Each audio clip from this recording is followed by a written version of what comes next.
Mayor అయ్యాక బాగా కండబట్టింది. మనకి అందలేదు కానీ అందగైతే. కూర్చోండి. మనిషి బుద్ధి చూపుతో తెలుస్తాదంటారు.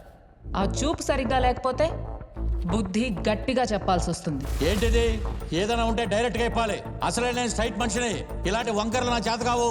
వరుస కుర్చీలో కూర్చున్నానే తక్కువగా అంచనా వేస్తారా? ఈవిడ కానీ అడ్డుపడకపోతే డైరెక్ట్గా నేను ఆ కుర్చీలో కూర్చునేవాడిని. మంత్రులతోటి మంతనాలు చేసి మళ్ళీ మల్లేశ్వరయ్యింది.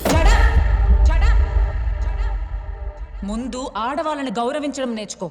చూడు కామేశ్వరరావు, నేను 1కి 2 సార్లు ఓపికతో చెప్తాను. వెళ్ళలేదనుకో చెప్పుతో చెప్తాను. ఏంటి అయ్యేది?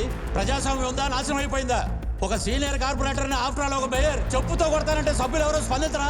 స్పందించండి, స్పందించండి.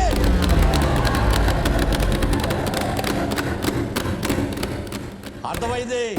నా ఫోన్ మీద ఒట్టేసి చెప్తున్నా, నిన్న కుర్చీలోంచి దించే వరకు నేను ఈ హాల్లో అడుగు పెట్టినంతే. అన్న ఎవరు పద్మావతి అంట? ఆడదాని పేరెత్తకరా, ఒళ్ళు మండి.